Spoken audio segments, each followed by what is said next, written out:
안녕하십니까. 박훈탁TV입니다. 우리는 제3차 세계대전으로 걸어 들어가는 몽유병 환자인가요? 구독, 좋아요, 알림 설정, 자율구독료 부탁드립니다. 미국에서 우드로 윌슨 대통령이 처음에는 미국이 제1차 세계대전에 참전해야 한다는 시어드어 루즈벨트를 비롯한 여러 사람들의 요구를 거부했습니다. 하지만 1917년 그와 의회는 미국을 전쟁에 참여시켰고 비교적 짧은 기간 동안 약 32만 명의 사상자가 발생했으며 그중 10만 명 이상이 사망했습니다. 전쟁의 결과는 아무런 과실도 가져오지 못했고 바로 그 때문에 미국은 20년 후 제2차 세계대전을 했고 100만 명이 넘는 사상자가 발생했고 그중 40만 명이 사망했습니다. 제2차 세계대전은 살인적이고 확장주의적인 전체주의 독재 정권 나치 독일을 또 다른 정권 소련으로 대체했고 곧 우리는 전 세계에서 냉전을 벌였고 한국과 베트남에서는 열전을 치렀습니다. 미군 사상자는 총 50만 명에 달했고 그중 9만 명 이상이 사망했습니다. 이 모든 전쟁의 공통분모는 강대국들이 다양한 정도로 개입했다는 점이며 이는 위에서 언급한 높은 사망자 수를 설명합니다.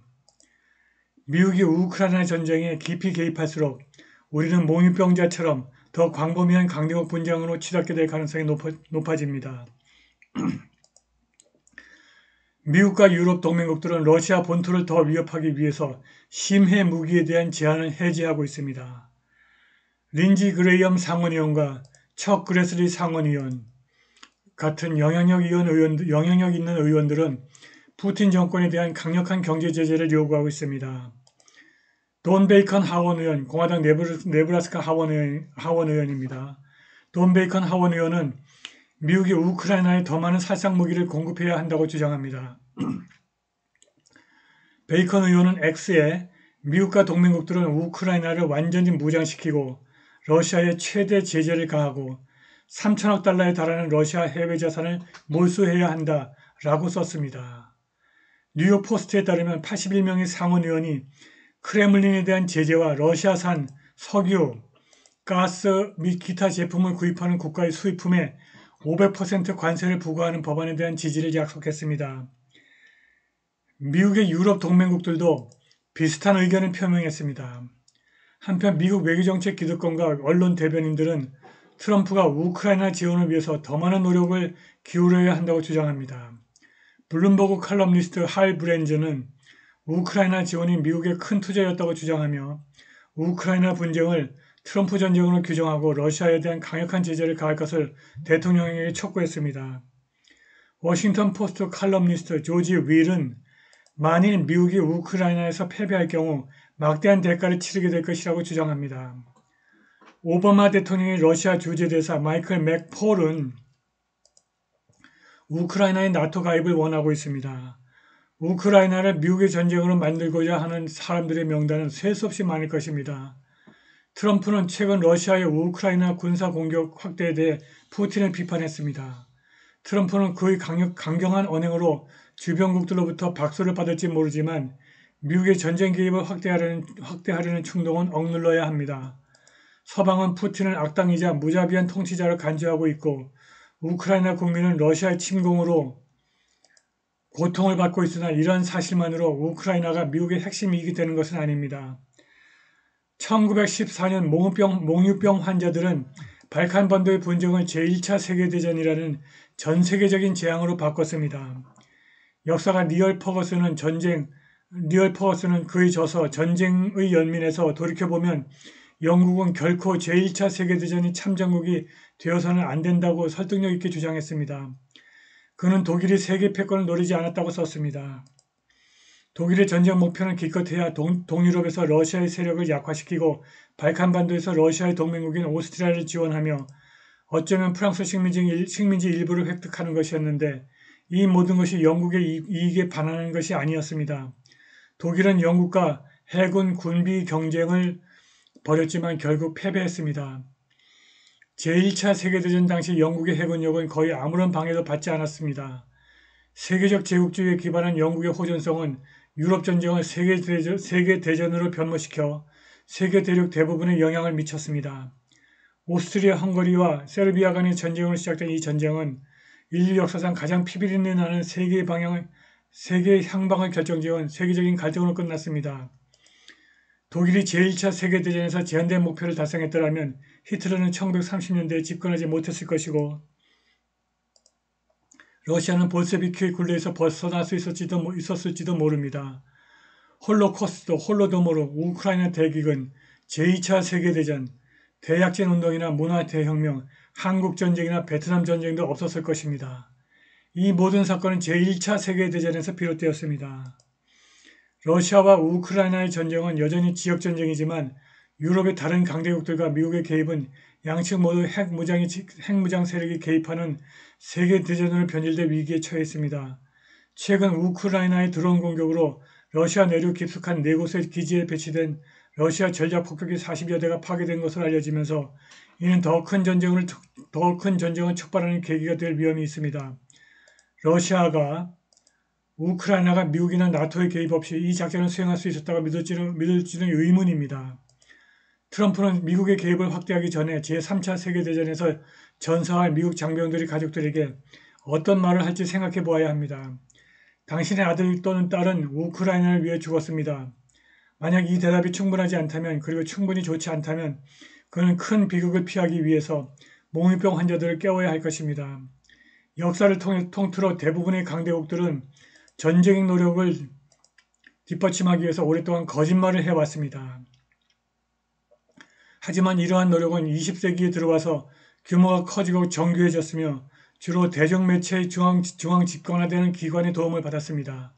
이 새로운 선전국가가 어떻게 발전했는지에 대한 통찰력 있는 서술을 원한다면 역사가 랄프 라이커의 저작을 참고할 수 있습니다. 그는 진정한 전환점은 제1차 세계대전 당시 영국 정권이 언론의 도움을 받아 인상적인 효과를 거둔 선전 캠페인에 돌입했을 때였다고 주장합니다. 구체적으로 라이커는 현대 전시 선전이 1914년 벨기에의 만행 사건에서 시작되었다고 주장하는데 이는 아마도 현대 최초의 위대한 선전 성공 사례였을 것입니다. 그는 당시 영국 정권이 언론의 도움을 받아 인상적인 효과를 거둔 선전 캠페인으로 제1차 세계대전을 일으켰다고 주장합니다.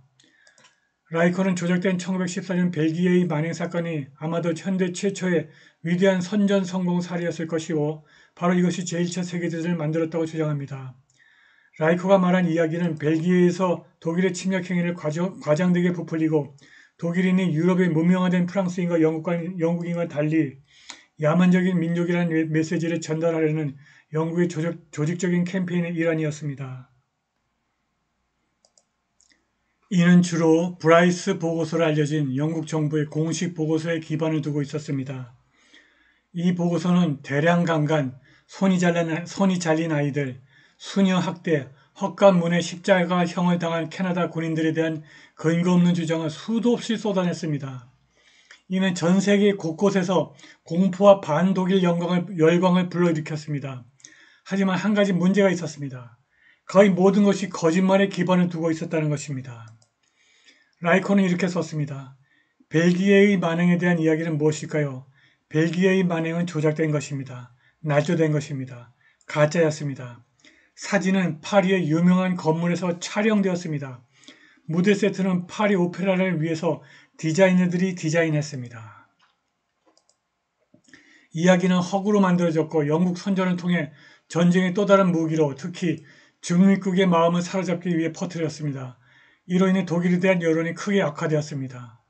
영국의 전시 선전의 표적이 된 중립국 중 가장 대표적인 나라는 미국이었습니다.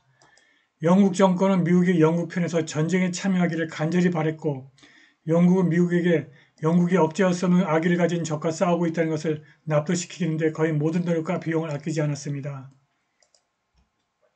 이 프로그램은 매우 성공적이었습니다. 미국 정계와 사회 엘리트층의 뿌리 깊은 편견은 영국의 선전에 의해서 더욱 강화되었습니다. 1914년 8월 5일 영국 해군은 미국과 독일을 연결하는 케이블을 절단했습니다. 이제 미국에 대한 뉴스는 런던을 통해서 전달되어야 했고 검열관들은 자국 정부의 이익에 맞춰 기사를 다듬고 편집했습니다. 결국 제1차 세계대전 당시 영국의 선전기구는 당시 세계가 본 것 중 가장 강력했으며 훗날 나치의 선전 장관 요제프 괴베스의 모델이 되었습니다. 필립 나이틀리는 다음과 같이 지적했습니다. 연합국 측에서 미국을 전쟁에 끌어들이려는 영국의 노력은 미국 사회의 모든 측면에 침투했습니다. 이는 역사상 가장 중요한 선전 활동 중 하나였으며 너무나 철저하게 그리고 비밀리에 진행되었기 때문에 제2차 세계대전 직전까지 그거에 대한 내용은 거의 알려지지 않았으며 아직까지도 전말은 밝혀지지 않고 있습니다. 결국 영국의 선전 활동은 효과를 거두었고 미국 정부는 영국 편에 서서 열렬히 전쟁에 참전했습니다. 영국의 노력이 강화되면서 공화당 지도부조차 우드로 윌슨에게 더욱 강경한 반독일 입장을 취하도록 압력을 가하기 시작했습니다. 라이커의 표현을 빌리자면 전쟁을 간절히 피하고 싶어 했던 미국인들에게는 양대 정당 지도부 어디에서도 대변인이 없었습니다. 미국이 전쟁에 참전하자 미국은 자체적인 선전 공세를 펼쳤고 이제는 노골적인 검열이라는 또 다른 차원을 더했습니다. 정권이 교육기관을 장악한 한 가지 사례는 뉴욕타임스가 징병제에 반대하는 교수진을 해고한 컬럼비아 대학 총장을 칭찬한 것입니다. 제2차 세계대전은 전쟁 선전의 부활을 가져왔고 이번에는 미국과 영국군의 협력이 사실상 사전에 보장되었습니다. 1940년 미국이 전쟁에 참전하기도 전부터 미국 정부는 영국 정부와 긴밀히 협력하여 미국인들에게 미국의 전쟁 개입 필요성을 납득시켰습니다. 끝없는 국제 개입을 지지하는 일반적인 세계관은 그 후 수십 년 동안 미국의 정신 속에 궁극적인 선전 도구인 정부 학교들에 의해서 보완되고 굳건히 자리 잡았습니다. 무엇보다도 루즈벨트와 그의 후계자들이 주장했던 국제 문제에 대한 행정권의 무제한성을 확보하려는 노력이 가장 중요했습니다. 미국의 선전기구는 냉전 시대에 미국 정권의 이익을 증진하는 데 교묘하게 초점을 맞췄습니다. 트루먼 시대에 대한 그의 저서에서 라이커는 1940년대 후반에 이르러 트루먼이 새로운 적대 세력인 소련에 대한 전면전을 포함한 새로운 적대 행위를 촉구했다고 지적합니다. 이에 저항한 사람들, 특히 공화당 태프트 파는 스탈린 옹호자로 비난을 받았습니다. 이 과정에서 트루먼은 이미 미국 사회에 확고히 자리 잡은 관행에 따라 언론 매체의 엘리트 기자의 도움을 받았습니다. 평화를 지지하는 목소리는 목살당하고 공론장에서 추방당했습니다. 트루먼 시대 말엽에는 이러한 패턴이 확고히 자리 잡았는데 이는 수년 전에 개발된 영국 선전 활동의 초기 노력에 크게 기인합니다. 한국전쟁, 베트남전쟁, 1960년대와 1980년대의 군비경쟁 그리고 냉전 이후 세계의 새로운 정권교체 전쟁에서 사용된 조작적 동의의 모든 요소들이 여기에 있습니다. 미국인들이 거의 모든 새로운 전쟁을 악에 맞선 십자군 전쟁으로 믿게 만든 것은 바로 국가의 선전이었습니다. 선전 덕분에 과거에는 더 실용적이고 덜 도덕적이었던 미국 외교정책에 대한 사고방식은 종교적인 정의를 중시하는 현대적인 어조를 띠게 되었습니다. 독일은 이미 러시아와 일전을 위해서 징병제를 재도입하고 있습니다. 유럽과 미국이 정교회를 믿는 크리스찬 러시아를 악으로 간주하고 러시아를 상대로 십자군 전쟁 즉 제3차 세계대전을 일으키는 데 성공할까요? 오늘 방송은 여기까지입니다. 감사합니다.